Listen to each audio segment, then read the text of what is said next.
Good afternoon, everyone. We are reaching the end of these 4 days of a doctoral seminar program in the monastery of Yuste. We have been working with doctorate students.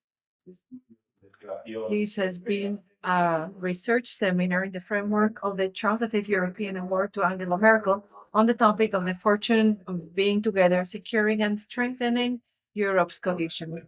It is a great honor to welcome here Francisco Álvarez Arroyo. He's the General Secretary of the University of Extremadura, and he's a member of the Board of Trustees of the European and Ibero-American Academy of Yuste Foundation. He's also a chair of a PhD holder in tax law, and he's representing one of the main collaborators of the Yuste Foundation. Together with them, we organize the summer courses and the academic programming that allows us to make official everything that we try to do in these rooms, in these symbolic, iconic places that in a way allow us, thanks to the support of the University of Extremadura, to give academic support and validity to this course. So without any further ado, I'm going to give him the floor to close this doctoral seminar of the Angela Merkel Award. Welcome.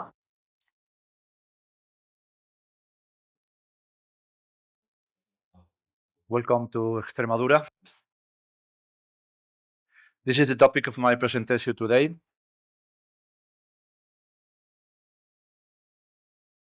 And this is the content. The Erasmus program, the Bologna process, European universities program, EU Green, and a final conclusion. But keep calm. I'm not going to punish you with my English. I continue in Spanish. Bien, como decía. So as I was saying, or as Miguel Ángel was saying, my presence in this seminar has a double purpose. I am the General Secretary of the University of Extremadura. I'm also a professor of tax law. The topic I chose when, Miguel Ángel sent me some suggestions, and I could choose between my specialty, financial and tax law, or something more general. So I chose something more general because financial and tax law at this point in time, after a long day, would be quite complicated. And there's another reason. The title of this seminar is European Cohesion. And in European taxes, in European finances, there isn't much cohesion. Cohesion is not expected in fundamental principles, for example, income tax. There is some cohesion in some important taxes, but not in the most important ones. So my choice was clear and simple. I chose to try and talk about education. I have just a little time, so I just want to give you a couple anecdotes and some figures for you to see that education and higher education evolves and becomes cohesive. So,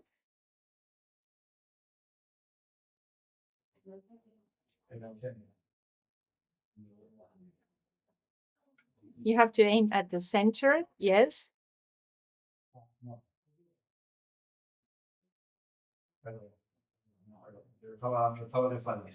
It was my fault. I was, I was trying to move backwards. There's no backwards. So let me start with the Erasmus program with some anecdotes and some accurate figures that will give you an idea of everything that has been achieved thanks to this program. It was created in 1987, virtually 2 years after Spain's adhesion to the European Union. It was named after Erasmus of Rotterdam, who taught and studied in a number of universities. He was the first Erasmus student. And well, it is anyway an acronym. European Community Action Scheme for Mobility of University Students. More data. This is the budget for the Erasmus Plus program that has almost doubled for 2021-2027. In 2023, only more than 4 billion euros were allocated to Erasmus Plus projects. The total budget for 2021-2027 is more than 26 billion euros. More. I wish we had that, Carlos, for digital literacy, right? I think you have quite an interesting project. It could be a good Erasmus Plus project on digital literacy. What about participation? This is data from 2023. I got them from the latest report. 32,000 projects, 1.3 million people only in 2023.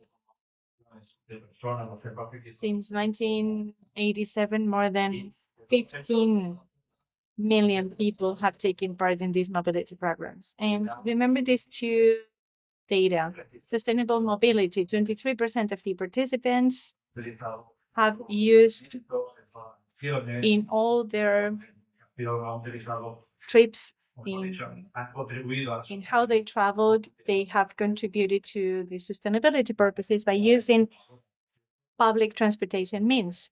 This is not advisable in Extremadura. What can we do about it?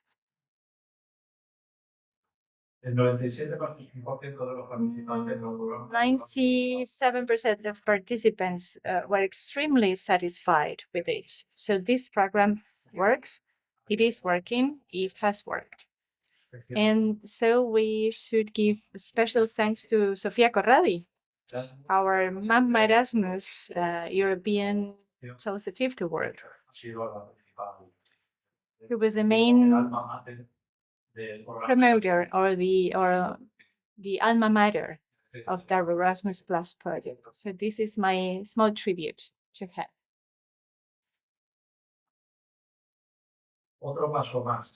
One more step.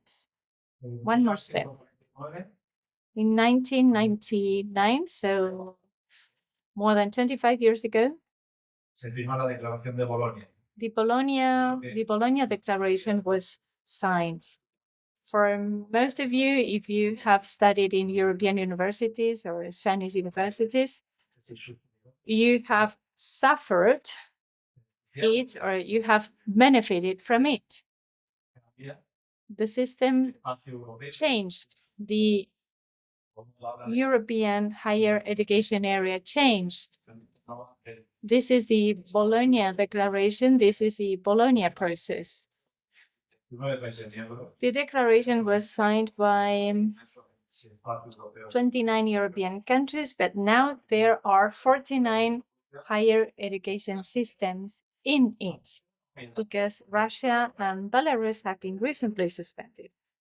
And I need to say this, the three basic pillars of the European higher education area are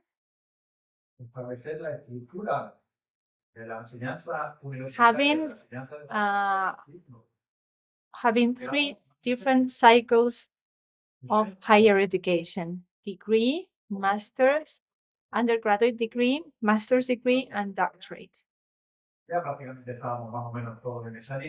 Before Bologna, we were more or less aligned, but now we can say that this is virtually 100% of all countries.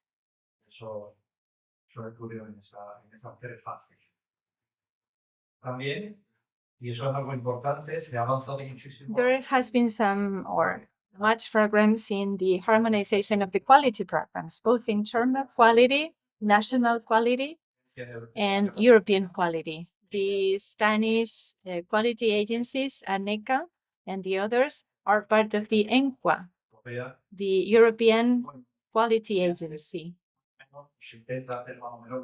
And they try to do the same in terms of quality. There hasn't been much progress in terms of grading qualifications. The gradings need to be converted or translated. If you have completed a degree, you know that 9.5 in Spain is not like an A+ in other countries. It is not exactly the same. There has been progress in the implementation of the common degrees, the common degree structures. Most of the degrees cover 180 European credits, ECTS. This is a great advance because we'll talk about ECTS. Even if there is no uniformity in the duration of the degrees and the master's degrees. But there is at least an alignment as to the duration of the first cycles. For the master's degrees, the most common model is 120 ECTS, but there are some exceptions, of course. We can see it here on the map.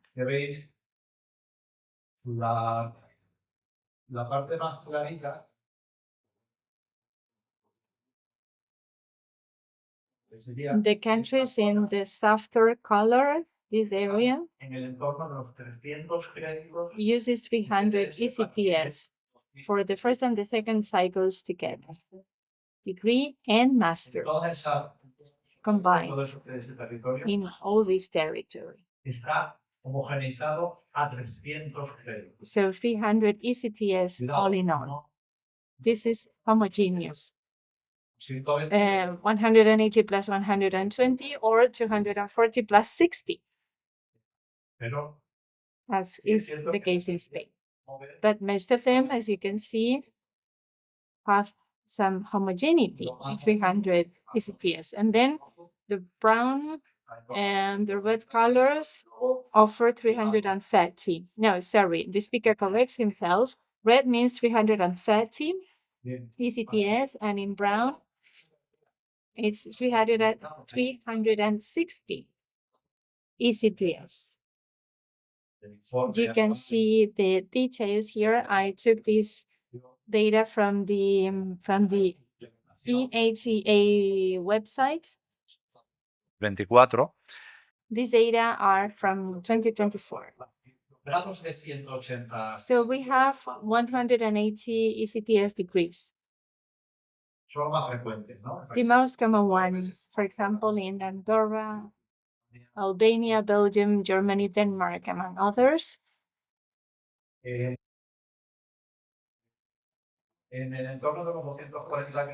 Then we have other countries that offer 240 ECTS: Armenia, Azerbaijan, Bulgaria, Cyprus, Spain, Greece. Portugal offers 180. There are some other cases: Germany, Denmark, Austria, that offer 210 degrees. Sorry, 210 ECTS. And some others offer different numbers of ECTS. For example, for medicine degrees, for veterinary degrees, 260 ECTS. etcétera, ¿no? Y bueno, en cuanto a máster, What about the típico está en torno a los 60 a 120 créditos, master's degrees? 60 Between 60 and 120 ECTS. 60 in Spain, Italy, and France. One academic year un poco menos, can be 1 year or a little less. So it's one academic year. de otros países, Some other countries offer menos frecuente, pero también se va a 90 créditos. 90 ECTS. It's not very frequent, but Unos másteres bastante. there can be some. And there are some master's degrees in Spain that offer 90 ECTS, for example, the lawyer's masters, Evidentemente prácticos. 60 theoretical ECTS and 30 practical ECTS. And then some other countries offer masters with 120 ECTS in Germany, the Netherlands, and the Nordic countries, and also Portugal. En cuanto al doctorado, What about the PhD? aquí sí podemos hablar de una cierta homogeneidad, ¿vale? Homogeneidad There is dentro de la diversidad. homogeneity among diversity. Intento explicarme. Let me explain myself. En el doctorado podemos encontrar tres tipos. There are three types of El doctorado académico, doctorates. Academic doctorate, el normal, the normal one, so to say, el que probablemente estéis cursando muchos the de- ones you are enrolled in. El doctorado industrial We have the industrial doctorate va asociado a una empresa. that is No sé por qué, organized jointly between a university and a company. que está asociado a una empresa. It's a business doctorate, an industrial doctorate. It's for engineers, architects. Conozco algún caso de doctorandos en Derecho que han But hecho some lawyers have also enrolled in an industrial doctorate, for example, for such topics as artificial intelligence. And then más o menos tener the duration is more or less 3-4 years for a full-time cuando uno trabaja PhD. tiene que And there is also the possibility of doing a part-time doctorate, 6-7 years. una duración más o menos estándar, This is quite standard. máximo, ¿vale? Cuidado, ¿no? This is the maximum. Si alguien también es muy bueno en su trabajo y hacer If you're too good in your job, you can complete a doctorate in 1 or 2 years. This is the maximum. And then I want to talk about the future, the European degree. And you might wonder what this is. I wonder that too. Podría ser una especie de cuarto It ciclo, could be like a fourth cycle, quizá. maybe. La verdad es que se está definiendo, It's still being defined. sería un nuevo tipo de grado, It would be a new type of degree superior al that would be completed after grado, the master's pero degree sí sería and the doctorate. It would be a genuine European degree. criterios comunes, We're working on defining common criteria for all universities so that it can be truly homogeneous. It can be a true European degree. I understand it is feasible. We don't know when it will be ready. The final outcome of the European degree would be the automatic recognition, the global recognition across the whole European higher education area. That's enough for Bologna. ¿Qué viene ahora o qué está What's sucediendo next? ahora? Viene sucediendo en los últimos 3-4 años. For the past Viene 3-4 sucediendo years. un nuevo impulso que se le está dando a la educación superior. Higher education is Llamadas being given a boost with by the consortia, the alliances, the European universities, bien, pues, European universities alliances. European University Alliances. This is a university strategy. This is one of the flagship proposals by the European Union, the Commission, more specifically, so that we can have transnational, multidisciplinary teams, transnational campuses. And well, you can read what's on the slide. So it's a real pan-European university, but we cannot use any geographical names, right? We cannot say the European University of Extremadura or the European University of and the name of the city. No, because we are trying to bridge gaps in a time where bridges are mostly being destroyed. I will give you some figures.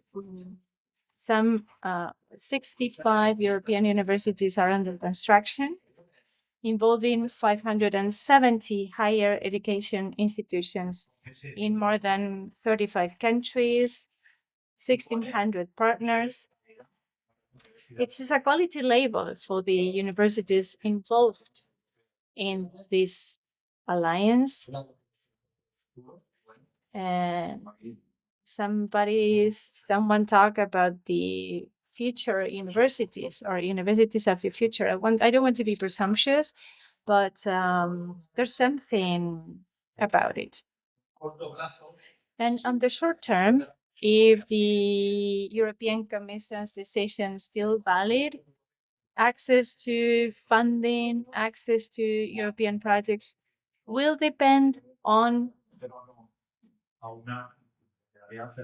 being part of one of these alliances or not.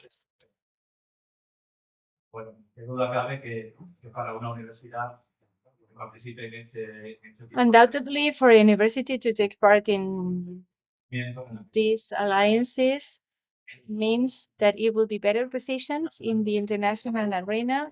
It will gain visibility. It will gain attractiveness for student exchanges, for administrative exchanges, and for talent attraction.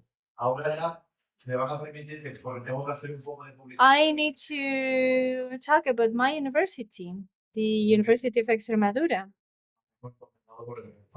I'm representing the chancellor, but let me be quick. And I want to use this occasion to tell you about the logo you are seeing on this presentation. Can you see this logo? When you saw this, you were expecting probably the logo of the University of Extremadura. But no, I am using this logo, EU Green, which is the logo of the European Alliance that we are participating in. This is an undercover publicity, yes, but I will tell you in a way something interesting about EU Green objectives. So this is a long-term strategy. We want to become an inter-university campus. So that's why we are organizing research projects together with other universities in this alliance and also some joint degrees. We are defined by a common trait. Most of these universities in this alliance are peripheral universities. We're not in Madrid, for instance. We're in Extremadura. We're located in Extremadura. But this is a common denominator for all other universities. El acrónimo, ¿no? De EU Green, pues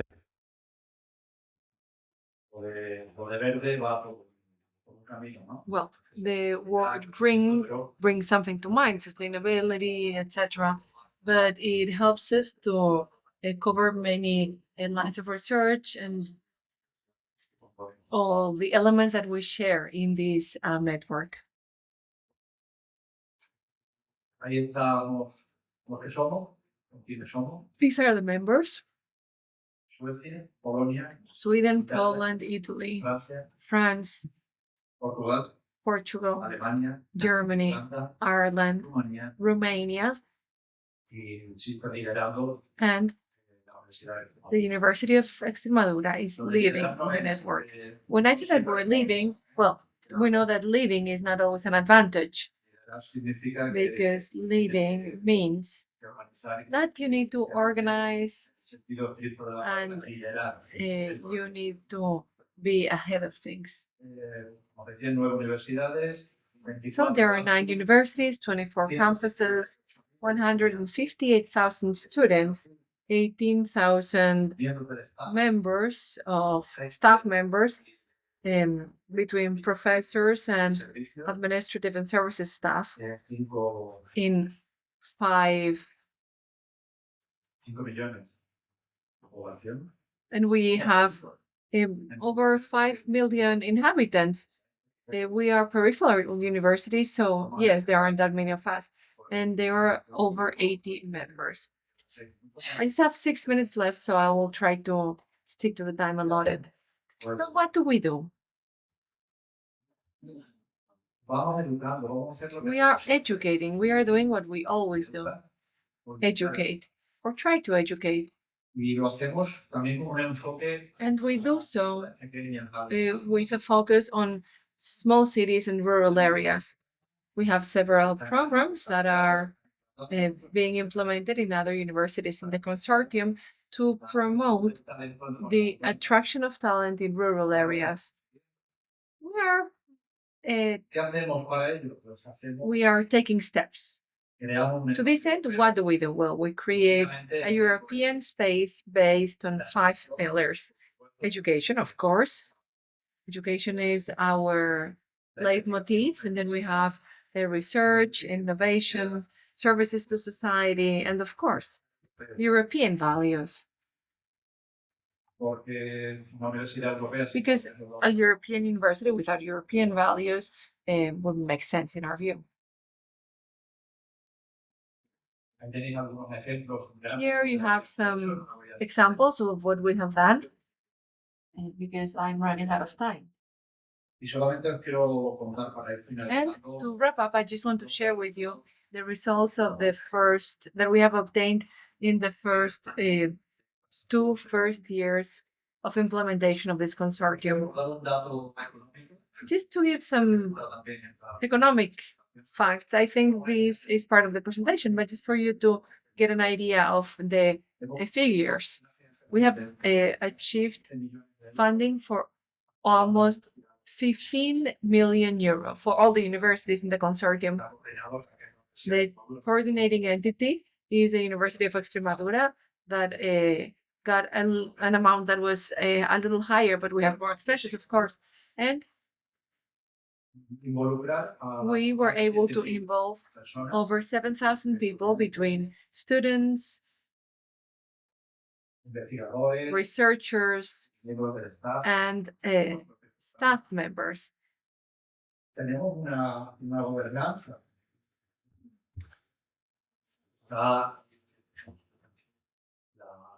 We have a governance system. We have the board of deans. In the Senate, we have some people that are students from the university. That's where decisions are made. Decisions that are under the agreement that we made with the European Union. This is a way of involving all groups in the management of the program. We have made progress in the blended intensive program, BIPs. We believe that these formulae are very interesting, very short, brief, intensive programs, what now is referred to as micro-credentials. We have 3 joint master's proposals. In 2 years, we have been able to make important progress. I don't know if we will be able to get to a conclusion. I don't know if we will be able to reach all our goals. After 3 years, we will have to renovate the consortium, but I think we have designed the path, and I think we are doing well. Here you have some more facts broken down by sectors. Since I know that this presentation will be available to all of you, I am sure that you will be able to check it, and that way I won't have to bore you with so many figures. To conclude, I would like to share some quotes.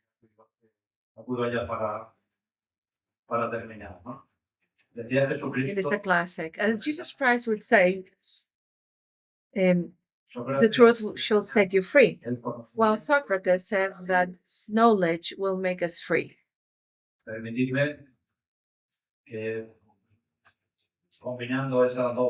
Combining these two quotes by two outstanding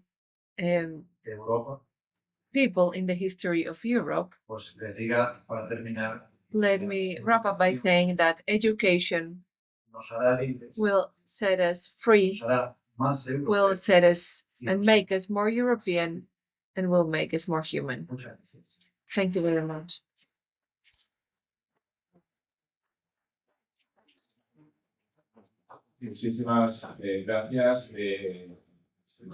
Thank you very much, Mr. Secretary General, for your presentation. You gave us the opportunity of opening up a debate if anyone has any doubt. Those of you who are following us on the YouTube channel, I'm sure they will benefit from finding out about this project that has a lot to do with the framework of the doctorate seminar. And in our seminar, we will be able to promote this program.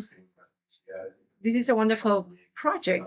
We have European universities that are cooperating to provide opportunities for students, and this is something that is outstanding. So thanks for this example. Do students have any doubt? Is everything clear? Okay, so we are going to move and start with the closing of the seminar.